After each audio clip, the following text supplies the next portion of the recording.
Hi,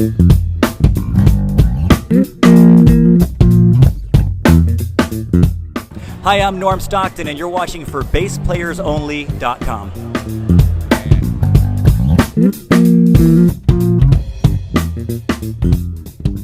Hi everyone, John Liebman here. You're watching for BassPlayersOnly.com. Coming to you today from the 2016 Summer NAMM Show, Nashville, Tennessee, with our very old friend, Norm Stockton. What's happening, Norman? Hey, how you doing? Good to see you, John. Doing great. I was just looking over the previous interviews we did together on For Bass Players Only. One was, I think, from 2010, and the other was from 2013.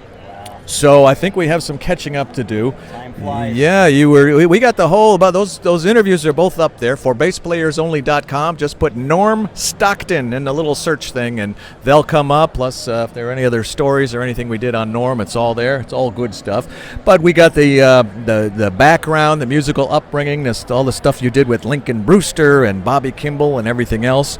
But 2013 was already a while ago. So bring us up to date. What's been keeping you busy, Norm? Well, first of all, thank you, and good to be back for BassPlayersOnly.com, your place to go on the internet for bass players. It's been a busy few years. I have been working on an instrumental CD with Lincoln Brewster for quite a while now.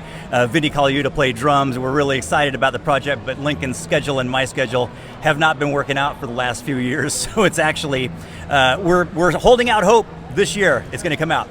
But that's what happens when you're in demand. Keep tuned for that, though. I'm really excited about the project. I think I talked last time about the instructional site, artofgroove.com, and that is still cranking right along as well. I'm grateful for that. These days, lots of clinics. I'm doing adjunct faculty stuff this fall with Biola University in LA. And I'm excited about an upcoming, something I've been wanting to do for quite a while, some new music.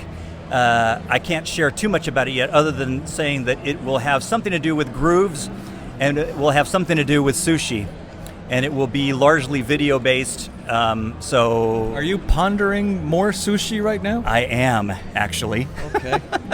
So, combining my passions. But anyway, yeah, stay tuned for that. All right. Tell me about your gear. I know you're a longtime MTD guy, right? Absolutely, yeah. I've been playing MTD. It's been my main bass since 1997. Okay, what do you like about it? I've played them, I've heard them, I've interviewed Andrew Goucher and a whole bunch of other MTD artists, and they all love them. What specifically do you like about the MTD basses and the equipment, the electronics, the pickups, all that stuff? Yeah, when I first started playing MTD, I got a 535, and for those of you who are familiar with my music, you've probably seen the kind of bluish-green bass. That was my main bass for a long time, and it is just such a responsive instrument. I can play things on that bass that I can't play on other instruments, and it's just fabulous.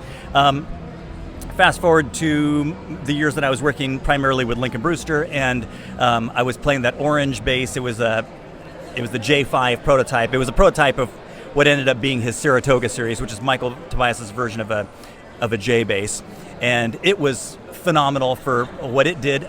Very good rock bass, but wouldn't really do what the 535 would do, and the 535 wouldn't really do what the J5 would do. And several years ago, I think in the last interview we talked about it, but I'm really honored that Michael wanted to do a signature model, and I started thinking, well, it'd be awesome if it could do both, so I don't have to bring two basses on the road.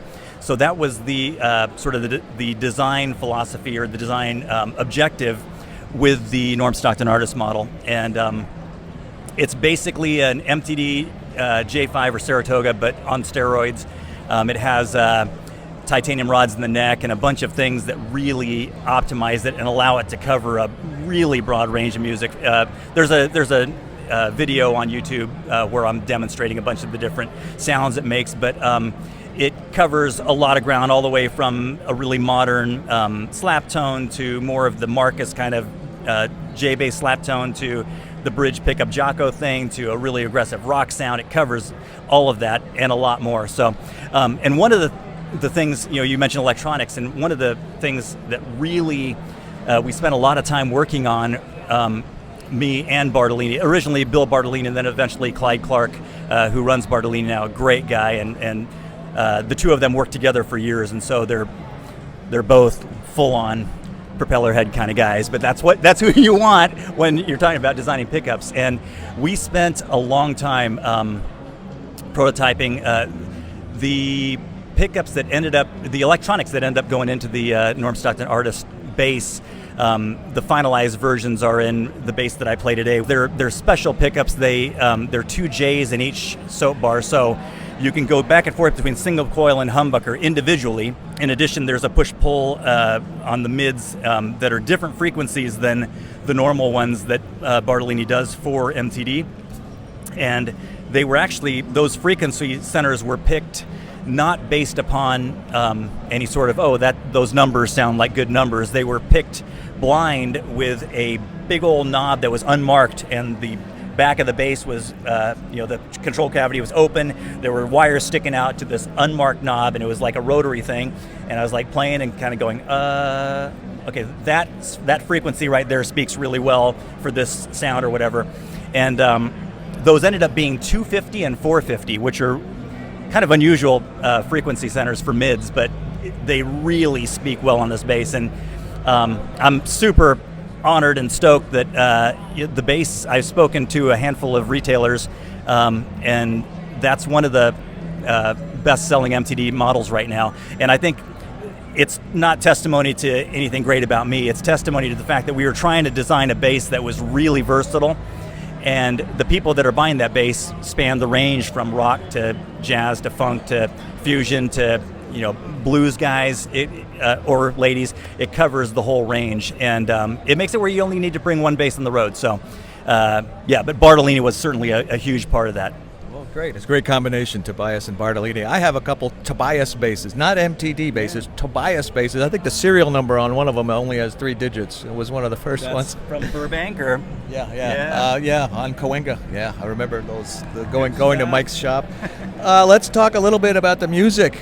You told me a little bit about, you mentioned the clinics and you mentioned a few of the sessions. What about, coming up beyond all that? What about the future? Is there anything that you've wanted to do for a long time and just haven't gotten around to yet? Yeah, actually, I'm sort of downplaying that grooves and sushi thing. That's actually something I'm super excited about. And the only reason I'm not getting more into it is because it's still coming together. But in a nutshell, musically, I have not felt compelled to write new music since like Tea and the Typhoon came out back in 2009. That's still the music that I'm playing a lot at clinics and gigs, and I love it. But this is the first new music in a long time, and I'm really getting back into pedals. I used to use pedals a lot on Pondering the Sushi, certainly. Not as many on Tea and the Typhoon, but I'm getting into a little bit of the weirder side of pedals. And Juan Aldrete, a great friend of mine. We interviewed Juan, as a matter of fact, last fall, and he brought a whole, I don't think he ever goes anywhere without a whole great big, he can only fit, 80 of them in his case, so he has to pick. He has to slim down, trim down the board. Yeah. Juan Aldrete, great guy. Exactly, yeah, he's great. And I went up to LA and sat down with him and his enormous pedal board, and we went through a bunch of different things, and he kind of got me, it's been a long time, and pedals have gotten a lot weirder now, and that was actually, I was wanting to get more weird with the pedals, more textural stuff, and not necessarily just octavers or whatever, even though octavers are fun. So between Juan and some of the collaborators that I have on it, let's just say trumpet guy with pedal board that does crazy stuff with it. So yeah, it'll be weird, but it'll be accessible, it'll be fun. And it will stand out. It won't be anything like Pondering the Sushi or Tea and the Typhoon. Tea and the Typhoon. I think probably people will know that it's me, but it'll have different elements as well. Okay, great. Well, we look forward to it. Please let us know, and we'll let them know. Awesome. Last question, Norm.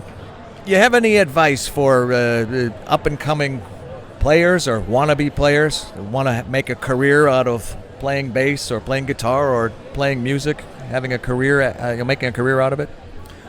Run for your life. No, I'm just kidding.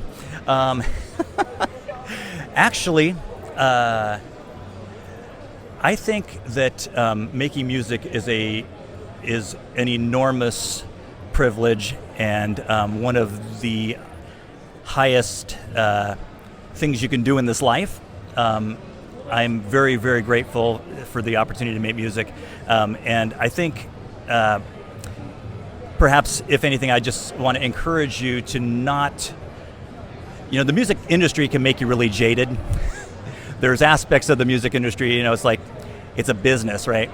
And there's aspects of it that can definitely make you sort of lose your first love, as it were. And I think you never want to forget why you started playing in the first place. Spoken like a man with some real seasoning and experience. Norm, it's great catching up with you. Likewise, and look, I can't believe how long it's been since the last interview, even though we do see each other throughout the year. But let's not wait so long before we do it again. Sounds like a plan. After Grooves and Sushi comes out, all right, there you go. We got an excuse for a follow-up, not that we need one. From the 2016 Summer NAMM Show, Nashville, Tennessee, with our good buddy Norm Stockton, I'm John Liebman. You're watching for BassPlayersOnly.com.